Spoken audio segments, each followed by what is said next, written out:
কথাটো হ'ল মোৰ ক্ষেত্ৰত ৰাতিপুৱা যিমান সোনকালে আপুনি ৰেডি নহওক কিয় পিন্ধোতে উৰুতে খাওঁতে বহুতে বস্তু বাহিনী লওঁতে আৰু পূজা কৰি ওলাই আহোঁতে লেট হৈয়ে যায়। আজি এই ঠিক তেনেকুৱাই হ'ল, ইউনিভাৰ্চিটি বাছখনে মোক এৰি গুচি গ'ল। 30 টকা খৰচ কৰাৰ দুখত মনটো বেয়া লাগি আছে, কিয়নো নোহোৱাৰ পইচা 30 টকা। নাহাঁহিব আৰু আপোনালোকে 50 টকালৈ ইউনিভাৰ্চিটিলৈকে আহোঁ। প্ৰিয় দৰ্শক মণ্ডলী, এয়া আহি পাইছোঁ বালাজী মন্দিৰ। ঘৰৰ ওচৰতে বালাজী মন্দিৰটো আছে যদিও দুখতে আহিব পৰা নাই আজিলৈকে, মামী নাহে কাৰণে মই অকলে কেনেকৈনো আহিম। এয়া আহি পালোঁ জালুকবাৰী ডাঙৰ শৰাইটো দেখাই দি ডাইৰেক্ট খোজ ল'লোঁ ইউনিভাৰ্চিটিৰ ভিতৰলৈকে। এতিয়া আকৌ 10 টকা খৰচ কৰিব লাগিব। নাভাবিব, ঘড়ীটোৰ ফালে ডাইৰেক্ট চালোঁ, এয়া আছেচোন 45 মিনিট। সেই খোজে ল'লোঁ ডিপাৰ্টমেণ্টলৈকে। ইউনিভাৰ্চিটিৰ ভিতৰত খোজ কঢ়াৰ মাদকতাই বেলেগ, কিন্তু লগত কোনোবা এজনী থাকিব লাগিব, হয়নে নহয়? এয়া আহি পালোঁ UGC ব্ৰাঞ্চ। এই UGC ব্ৰাঞ্চতে আছে মদন মোহন মালবিয়া যি ট্ৰেইনিং চেণ্টাৰ, সেই ট্ৰেইনিং চেণ্টাৰটো। আজি ৰাস্তা এটা বেলেগ ল'লোঁ, এয়া শৰাইঘাট কলনীৰে সোমালোঁ। ইউনিভাৰ্চিটিৰ ভিতৰৰ বহুখিনি ঠাই কিন্তু মই দেখা নাই, দেখিমনো কেনেকৈ? অকলে ইউনিভাৰ্চিটিলৈকে অহা যোৱা কৰোঁ। তেতিয়া পঢ়িব আহিছিলোঁ, এতিয়া পঢ়াবলৈ আহিছোঁ আৰু গৱেষণাৰ সূত্ৰে আহিছোঁ। ইয়াতে আছে কম্পিউটাৰ বিজ্ঞান বিভাগ। কম্পিউটাৰ বিজ্ঞান বিভাগৰ পিছতে বিজ্ঞান আৰু তথ্য প্ৰযুক্তি বিজ্ঞান বিভাগ, ইয়াতে ICT বিল্ডিং।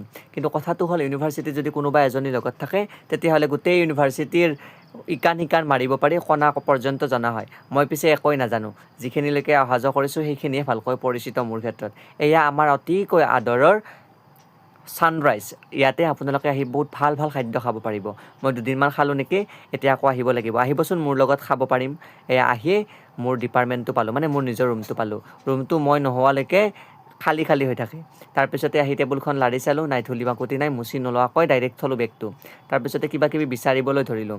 এতিয়া বিচাৰিবলৈ ধৰিছোঁ কি আপোনালোকক ক'ব নালাগে নহয়, আপোনালোকে জানে মই কিবা কিবি হেৰাই থৈ আহোঁ বা বিচাৰি থাকিব লগা হয় আহি পিছত। মই পিছে ক'ৰবালৈ গ'লে বা ঘৰত থাকিলে মুখখন পুটপুটাই থাকে, কি খাওঁ কি নাখাওঁ। সেয়ে অকণমান চকলেট পাতি লৈ আহিছোঁ। ডিপাৰ্টমেণ্টৰ মোৰ আলমাৰীটোতো চকলেট আছে বাৰু। তাৰপিছতে দুখন কাগজ ছাবমিট কৰিব লগা আছিল, সেই দুখন লিখা লিখি কৰা আছিলে, ডাইৰেক্ট লৈ লৈছোঁ। লৈ উঠি মেজিকত যি হাহাকাৰ, বহুতে ঠেলা হেঁচা, যি থুচি ভৰা, সেয়েহে ইউনিভাৰ্চিটিৰ বাছখনত আহিলে মোৰ 20 টকা বাচিও যায় আৰু আহোঁতেও আৰামত আহিব পাৰোঁ।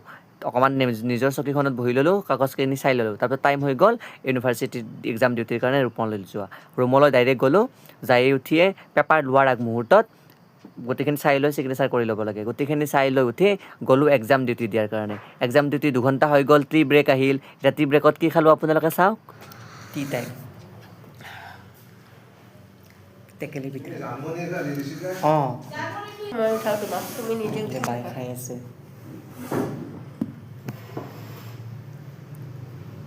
টেষ্টি টেকেলি পিঠা ন? টেষ্টি না? এক্সাম ডিউটিৰ ফিলিং কেনেকুৱা? বহুত ভাল। মোৰ বৰ লাগিছে। বহুত লাগিছে, মোৰ বহুত বেছি ভাল লাগিছে।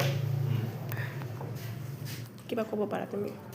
ইউনিভাৰ্চিটিৰ এক্সাম ডিউটিৰ ফিডবেক কিনো দিম, ভালেই লাগিছে। কিন্তু ষ্টুডেণ্টখিনি আৰু মোৰ মাজত বয়সৰ ব্যৱধান বেছি নাই। তেওঁলোকে যদি কিবা নাজানে মোক সুধিলে মই তেওঁলোকক বুজাই দিওঁ, কিন্তু এনচাৰটো নকওঁ। আৰু এনচাৰটো নাজানো বুলি কোৱাৰ লগে লগে তেওঁলোকে ভাবে যে টিচাৰগৰাকী সঁচাই নাজানেনে, সেনেকৈ ভাবি হাঁহে। বন্ধু কৰি দিওঁ, হাঁহে আৰু মোৰ মুখৰ ফালে চাই। কি কৰিব? হ'ব দিয়ক। আৰু পিঠা। সেইটো চাহ খাব অহা যেন হৈছে, টেকেলি পিঠা আৰু লাল চাহ। আমাৰ বিৰতি।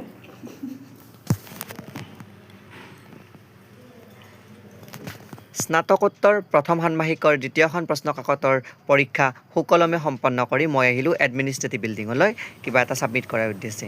এয়া এডমিনিষ্ট্ৰেটিভ বিল্ডিং বা প্ৰশাসনিক ভৱন। প্ৰশাসনিক ভৱনত এতিয়া শীতলতাই বিৰাজ কৰিছে। গছবোৰ লাহে লাহে নথঙা হ'ব ধৰিছে, মানে পাত নোহোৱা হ'ব ধৰিছে। শীতলতাই গোটেইখিনিকে আঁকোৱালি লৈছে। গছবোৰত পাত নাথাকিলেও ভাল লাগে আৰু বেছিকৈ থাকিলেও ভাল লাগে। তাৰপিছতে আহিলোঁ ছেক্ৰেটাৰিয়েটলৈকে কিবা এখন কাগজ ছাবমিট কৰাৰ কাৰণে। এয়া হৈছে ইউনিভাৰ্চিটিৰ মাদকতা। এগৰাকী খুৰীয়ে বিক্ৰী কৰি আছে কমলা আৰু জলপাই। কোনে খাই ভাল পায় মোক জনাব। কি নাম? পইজন চেজ বোলো। এটা ট্ৰাই দি চাওঁ নেকি? কমলা নলয় জলপাই টেঙা ল'লোঁ। জলপাই টেঙা খাই আহি পালোঁ ইউনিভাৰ্চিটিৰ বাছ। কোনোবাই যদি কমলা আৰু জলপাই টেঙা খাব বিচাৰিছিল, মই আগতে কৈছোঁ নহয়, আহিব 10 টকাৰ খুৱাম যাওক। তাৰপিছত মোৰ এই চন্দ্ৰমাৰ আভাসন্ত্ৰীক মুখমণ্ডলখন দেখাই দিছোঁ। গা পা ধুই আহিছোঁ দিয়ক, শীতলতা যিহেতু গা ধুই ভাল লাগে মোৰ। তাৰপিছত ইউনিভাৰ্চিটিৰ পৰিৱেশটো দেখাই দিলোঁ। বাছ যাত্ৰা আৰম্ভ হ'ল। লখৰালৈকে পূৰ্ণগতিৰে লখৰালৈকে যাই থকাৰ পথত এয়া ইউনিভাৰ্চিটিৰ জংঘলখন ইয়াতে মাজে মাজে অজগৰ ওলাই আপোনালোকে দেখা পায় নহয় যদি ভিডিঅ'টো ভাল লাগিছে লাইক কমেণ্ট শ্বেয়াৰ কৰিব আৰু টেকেলি পিঠা খাবলৈ ইউনিভাৰ্চিটিৰ মাৰ্কেটলৈ আহিব ধন্যবাদ